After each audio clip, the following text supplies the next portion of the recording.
Turkii musliimaa keessaa baatee jira. Namni musliimaadhaa guyyaa sadii qofaa jechuu kan shari'aan islaamaa halaal sii goote jechuu obboleessa kiyya. Hanga ati aara buufattu idda namitti tanaaf dhiifama godhu. Idda namitti tana sanaaf badhee dhiifama godhu jannatuma sanuu haa dabu jecha dhiifama godhuudhaafi jechu. Yoonif dhiifama hin gooneef miidhaa maaltu dhufaa? Yoo dhiifama gooteef hoo badhaasa rabbi biraa maal qabdaa? Ulaagaalee ibaadan ittiin qeebalamtu keessaa takkaa jechu. San maal jennaan? Wahuwa alcafuu lillaahi ta'ala. Rabbiif jecha nama zanni wali baddan tokko kasimiidhe tokko rabbiif jecha dhiifama godhuudhaafi jechu. Yoonif dhiifama hin gooneef miidhaa maaltu dhufaa? Yoo dhiifama gooteef hoo badhaasa rabbi biraa maal qabdaa? waan jaamurraa'ii jechu. لأن فقد العفو مضرة للعباد والبلاد. حواس خينيا نمني والأبي ولين أودون شريان إسلام دا خاني هيمته قويا صديقوف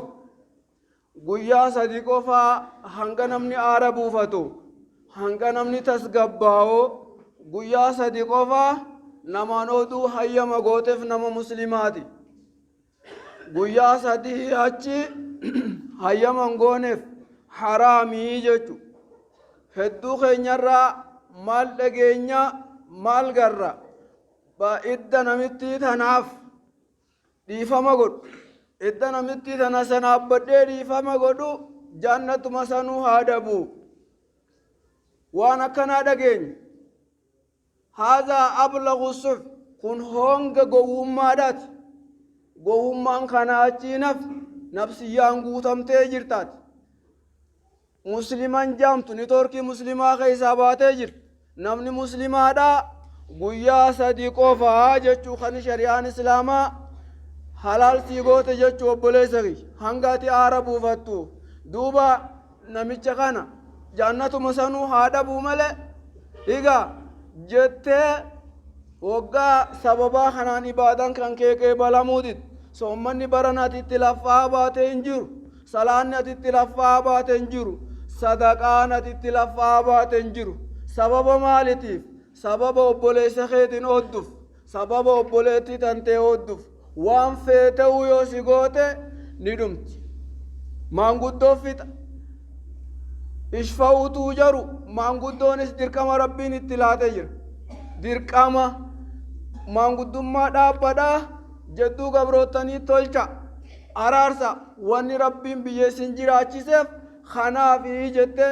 ishfa'uutuu jaru maanguddummaa dhaabbadhaadhaa badhaasa rabbi biraa fudhattanii warra maanguddummaa dhaabbataniif kana osoo hin taane jettee dirqamni itti laatee jirti. Obboleessa kiyya gumaanuu ni dhuma. Ta lubbuu namaatu ni dhumti. Ta feete ni dhumti. Karaa dhumamuu qabdu kanaan fixachuu qabda malee sababa kanaan ibaadaa kan keen dhabin. Wallaahi billaahi ergamaan rabbiidha hadiisa alqudsi keessatti hoggaanuu himu ibaadan namaadha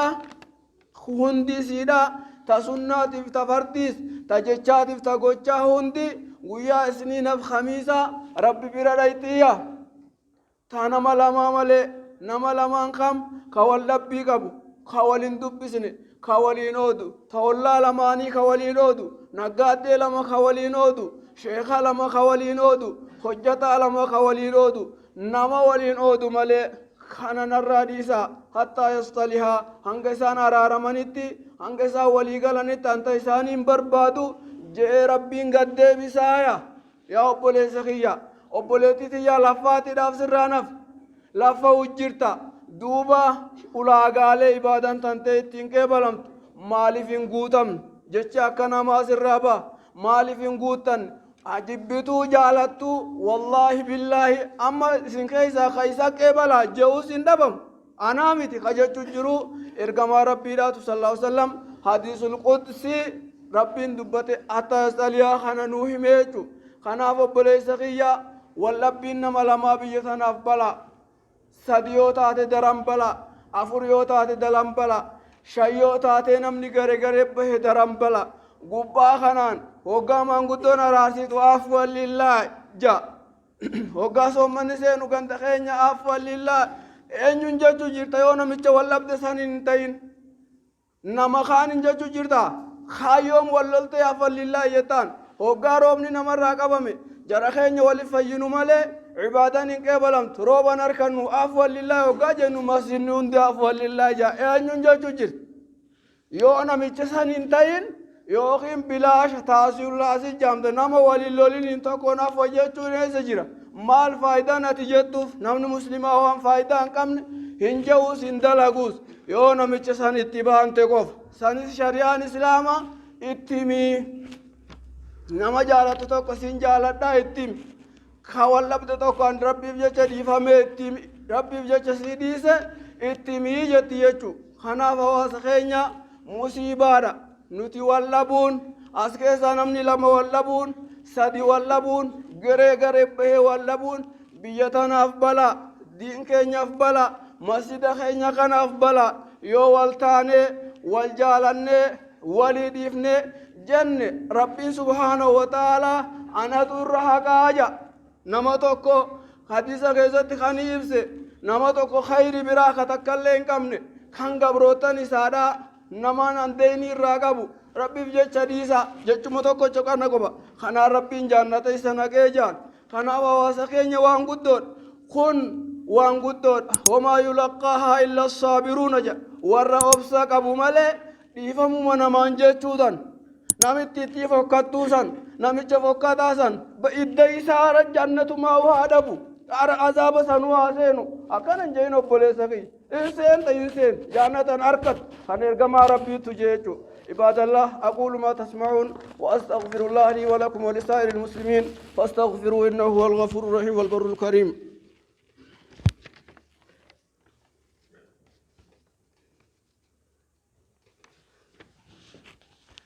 الحمد لله وحده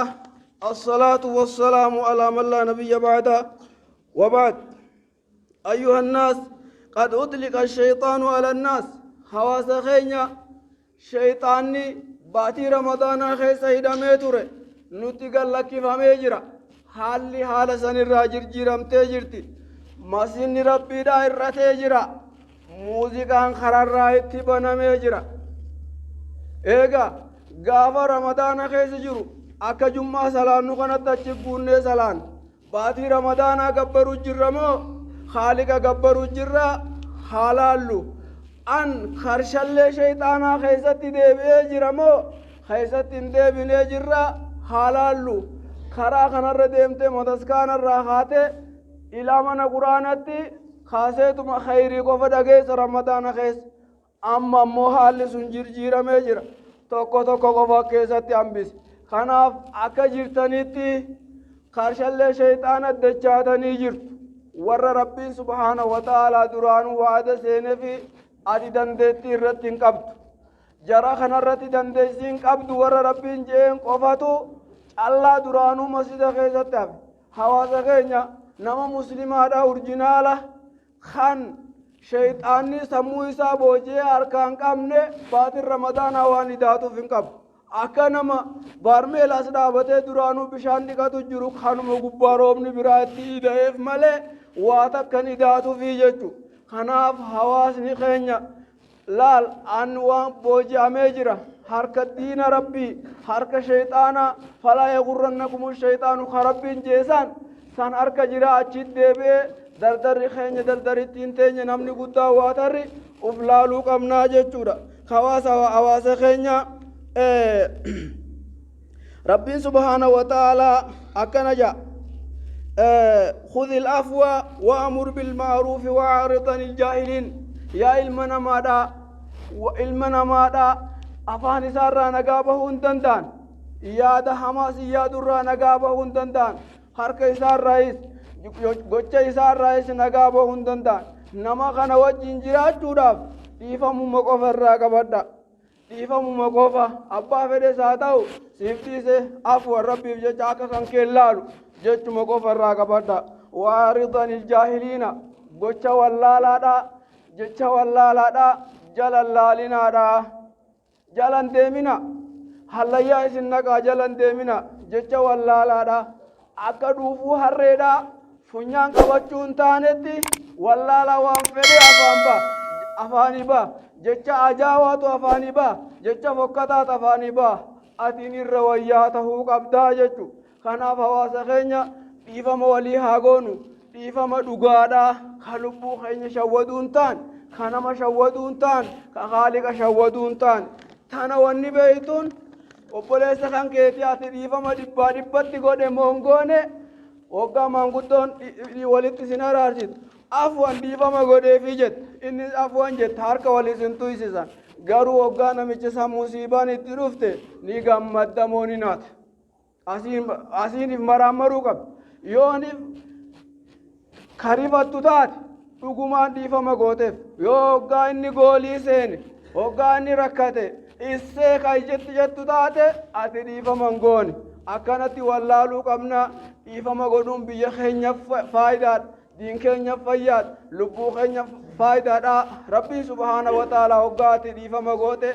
anatu dilii ati qabdu sii dhiisuudhaaf irra haqaa jee jechu kanaaf dhiifama rabbii argachuudhaaf dhiifama godhuu qabdi araarama rabbii argachuudhaaf nama araaramuu qabdi atiin tasibira jiru waggaa gallakkiste rabbiin ta'isaa si gallakkisaa jechu cibaadallah صلوا وسلموا على رسول الله كما أمركم ربكم حيث قال يا أيها الذين آمنوا صلوا عليه وسلموا تسليما اللهم صل وسلم على عبدك ورسولك محمد وعلى آله وأصحابه أجمعين أما بعد اللهم اغفر للمسلمين والمسلمات والمؤمنين والمؤمنات الأحياء منهم والأموات إنك سميع قريب مجيب الدعوات يا رب العالمين اللهم اسقنا الغيث ولا تجعلنا من القانتين اللهم اسقنا الغيث ولا تجعلنا من الآيسين اللهم اسقنا الغيث ولا تجعلنا من الحالكين يا رب العالمين يا حي يا قيوم يا ذا الجلال والإكرام اللهم اسقنا غيثا مغيثا هنيئا مريئا صحا عاما سجلا يا ذا الجلال والإكرام يا حي يا قيوم يا ذا الجلال والإكرام سبحان ربك